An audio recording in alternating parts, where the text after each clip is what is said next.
Ce podcast est réalisé avec le soutien du Centre pour la cybersécurité Belgique.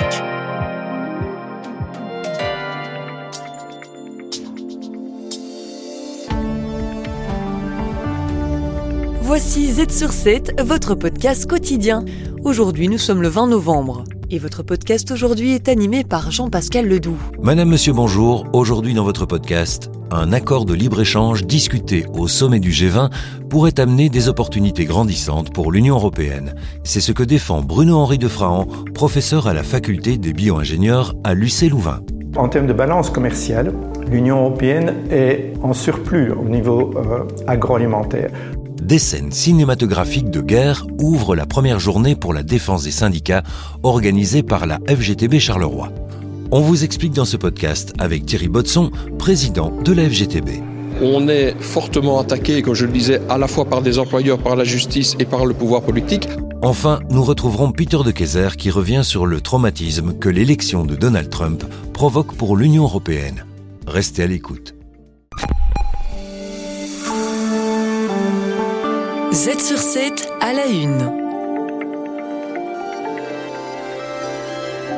L'accord de libre-échange entre l'Europe et le Mercosur, discuté au sommet du G20, pourrait offrir de nouvelles perspectives économiques pour l'Union européenne. Ce marché de 270 millions de consommateurs est aujourd'hui freiné par des droits de douane élevés. Bruno-Henri de Frahan, professeur à la faculté des bio-ingénieurs à l'UC Louvain. En termes de balance commerciale, l'Union européenne est en surplus au niveau agroalimentaire. Donc on exporte beaucoup plus que ce qu'on importe. Et ce qu'on exporte surtout, ce sont des produits transformés, donc à haute valeur ajoutée. Il y a de l'emploi derrière, il y a des emplois aussi bien rémunérés. Et donc je crois qu'il faudrait aussi penser à cela quand on signe ou on ne signe pas un accord de libre-échange. Les frais de douane actuels sont élevés sur les produits manufacturés. Ils sont compris entre 20 et 35%. Mais l'accord permettrait de les faire disparaître progressivement, rendant les produits européens beaucoup plus compétitifs. Sur le long terme, 91% des exportations européennes vers le Mercosur devraient bénéficier de tarifs réduits, voire nuls. Bruno-Henri de Frahan. Il y a quand même des opportunités, vin, fromage. Il y a aussi la reconnaissance de 350 appellations d'origine protégée, notamment ne pas utiliser du champagne, le nom champagne ou le nom brie ou le nom, je ne sais pas moi, un pays de herbe là-bas, dans un de ces pays-là. Les opportunités semblent exister donc. Grâce à cet accord, l'Europe sécuriserait son accès au soja, aux métaux rares et à d'autres ressources stratégiques, un atout essentiel face à une concurrence commerciale de plus en plus forte et à l'heure où Pékin renforce ses relations avec l'Amérique du Sud. Bruno-Henri de Frahan encore. Et s'ils prennent maintenant plus le tournant vers la Chine, peut-être c'est parce qu'il y a aussi des opportunités. Ils pensent comment s'alimenter, comment exporter mieux. Et la Chine, c'est vrai pour le moment, est plus amène ou plus intéressée à ce genre d'accord avec ces pays-là. L'Europe risque de perdre une opportunité stratégique. Cet accord, selon ses partisans, est plus qu'un traité. Ce serait un levier économique et géopolitique crucial pour son avenir. Z sur 7 à la une.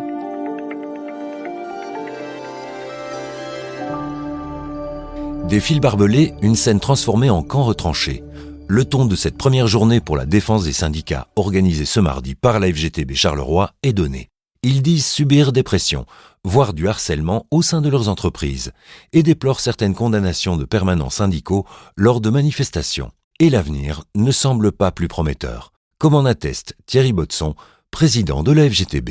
On est face à une note d'un futur gouvernement Arizona qui en rajoute encore une couche, puisque l'idée dans cette note, c'est d'une part de dire qu'il faut que les syndicats aient la personnalité juridique. Le fond du problème, c'est de connaître notre caisse de grève et rien d'autre. Une note qui dit aussi que la protection des délégués doit être beaucoup moins importante qu'aujourd'hui. Et donc, on voit bien qu'il y a aussi politiquement une attaque assez violente contre les organisations syndicales. Selon les derniers chiffres disponibles, entre 2013 et 2022, la moyenne de jours de grève en Belgique était 5 fois plus élevée qu'aux Pays-Bas ou en Allemagne. Depuis 2014, un tiers des jours de grève concernent le secteur public. Des chiffres qui ne peuvent justifier les attaques dont ils font l'objet selon le syndicat, qui souligne la moindre violence des actions que par le passé. On est fortement attaqué, comme je le disais, à la fois par des employeurs, par la justice et par le pouvoir politique, à un moment où, objectivement, l'action syndicale n'est pas aussi violente qu'elle ne l'a été par le passé. L'action syndicale était, à mon sens, beaucoup plus violente, juste avant la guerre 40-45, après jusque dans les années 80, qu'elle ne l'est aujourd'hui. Donc il y a vraiment une incompréhension, en tout cas à première vue, à comprendre pourquoi une multiplication de ces attaques. Pour l'instant, les organisations ont les yeux rivés sur la formation du nouveau gouvernement fédéral, en gestation depuis plus de 150 jours. La paix sociale dépendra de la déclaration gouvernementale. Il faudra quand même qu'on lise la déclaration gouvernementale qui va sortir des négociations. Mais si la déclaration gouvernementale est le reflet de la note de Wever que nous avons lue et que nous avons comprise, alors là, oui, il y aura vraiment des mois très chauds à venir. C'était Thierry Botson, président de la FGTB. Le 13 décembre prochain pourrait être animé d'une action déjà, afin de mettre la pression sur la future coalition. Z sur 7 à la une.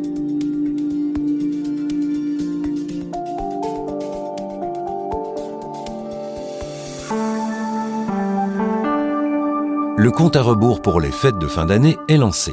Une période importante pour les magasins de jouets avec Saint-Nicolas en première tête de gondole. Le patron des écoliers viendra gâter les enfants ce 6 décembre et Louis Dillens, co-gérant de Cernels, nous explique l'importance de ce moment. Alors sur le mois de novembre-décembre, on réalise environ 30% de notre chiffre d'affaires. Donc c'est une part très importante de notre chiffre d'affaires annuel, mais c'est quelque chose qu'on voit qui se concentre, je dirais, beaucoup plus sur la fin de l'année que sur la période de Saint-Nicolas, comme c'était le cas il y a une dizaine d'années. Le grand saint se fait de plus en plus discret dans nos vitrines. Il a perdu du terrain face au Black Friday, Noël et le Nouvel An.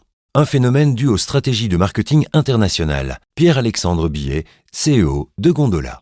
Alors qu'en Belgique, la Saint-Nicolas est plutôt un événement local, belge, un peu néerlandais, et ça se limite plus ou moins à ça. Et donc, cette antinomie entre des budgets marketing internationaux avec une facilité d'application dans les différentes régions versus une fête locale commence à se sentir dans les rayons, dans les produits qui sont vendus, mais aussi dans l'impact commercial que peut avoir la Saint-Nicolas. Les professionnels constatent un glissement des dépenses au profit de Noël et un changement d'habitude de la part des consommateurs. Pierre-Alexandre Billet toujours. Du consommateur qui va plutôt fractionner ses moments de plaisir et ses moments d'achat, alors qu'il y a à peine une décennie, on consommait et on épargnait pour des moments d'achat forts qui étaient la Saint-Nicolas, les fêtes de fin d'année, voire même Pâques.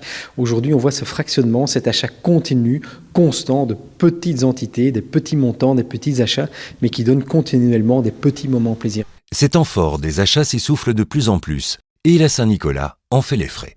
La Fédération belge du jouet a enregistré une baisse des ventes de 17% entre 2023 et 2022. Z sur 7, le podcast quotidien de Trends Canal Z. Comme dans chaque podcast, nous analysons l'évolution et les tendances des marchés boursiers avec l'aide d'un expert. Avec l'élection de Donald Trump, le marché des actions a pris une tendance largement à la hausse. Mais la question importante est de savoir combien de temps et si cette tendance va durer. Olivier Colsoul, stratégiste chez AG Insurance, pour nous éclairer. En fait, c'est pas le fait que les cours de bourse montent, ce n'est pas le problème, c'est l'ampleur de la hausse qui pose un peu question. Quand on regarde, on voit que le S&P 500 a atteint les 6000 points il y a pas longtemps. Sur l'année 2024, eh bien, la hausse est de l'ordre de 23%. C'est quasi la même chose que ce qu'on a connu en 2023.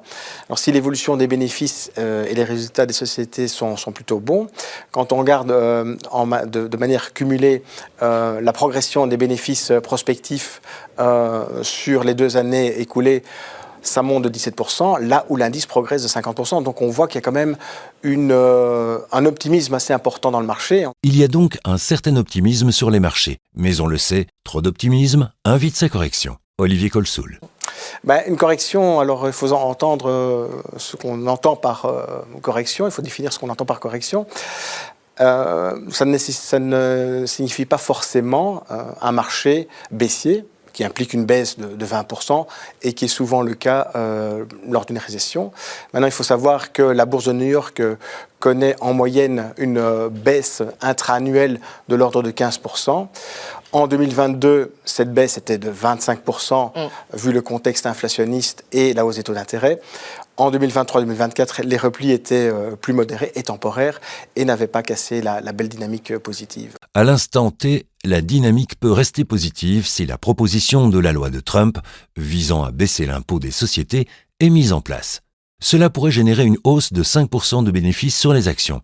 Cependant, la politique de Donald Trump suscite une certaine crainte au niveau de l'inflation, et cela a déjà un peu tempéré les ardeurs de la Réserve fédérale américaine à poursuivre la baisse des taux d'intérêt, alors qu'en parallèle, on voit les taux longs se tendre à nouveau.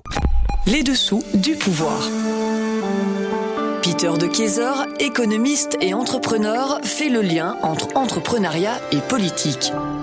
Nous sommes déjà à la dernière rubrique de ce podcast et nous retrouvons Peter de Keyser du think tank Itinera pour nous parler de l'Union européenne sous le choc de l'élection américaine. Tout d'abord, que se passe-t-il, docteur ? Donald Trump a été élu comme président des États-Unis et pour l'Europe, c'était vraiment un traumatisme. Les psychologues distinguent 5 étapes de traitement. Il y a d'abord le déni, puis la colère, le marchandage, la dépression et l'acceptation.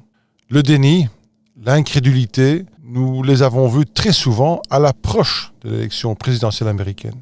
Il y a des vœux qui espéraient tranquillement que le candidat qui n'était pas Trump s'en sortirait. Les articles d'opinion, les talk shows, les têtes parlantes, les sentiments dans les reportages, c'était souvent un déni de ce qui pourrait arriver.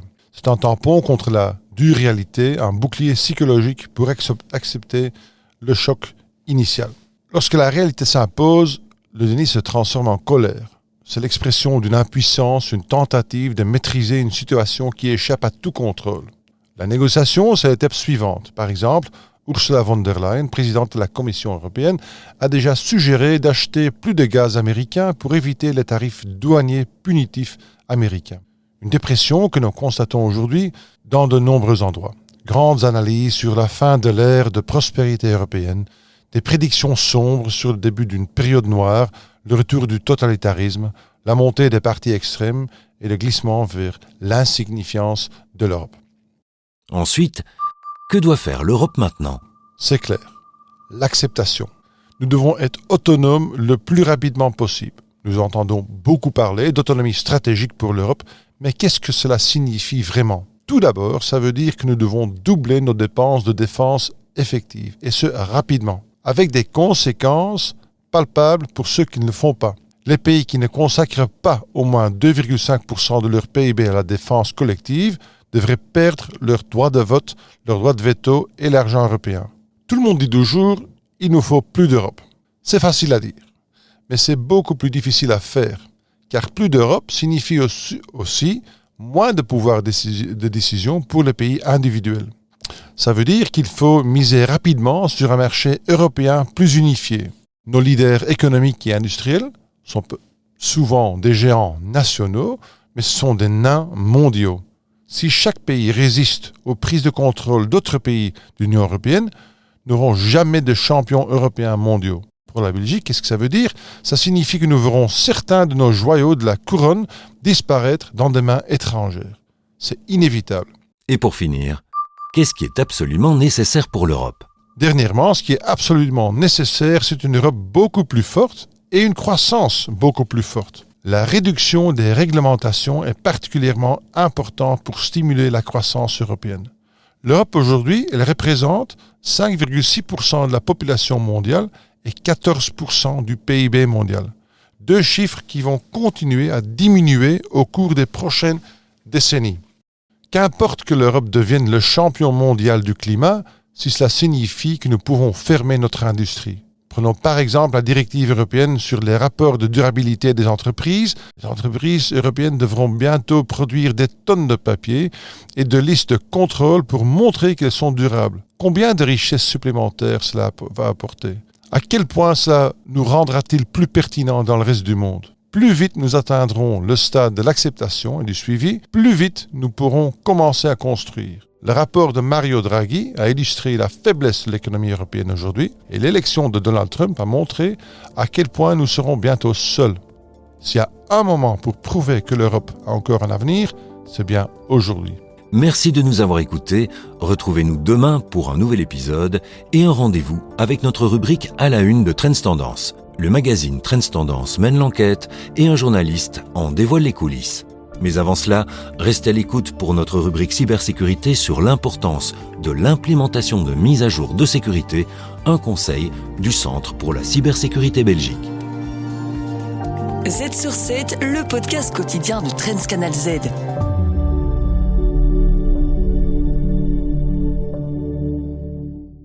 Le Centre pour la cybersécurité Belgique.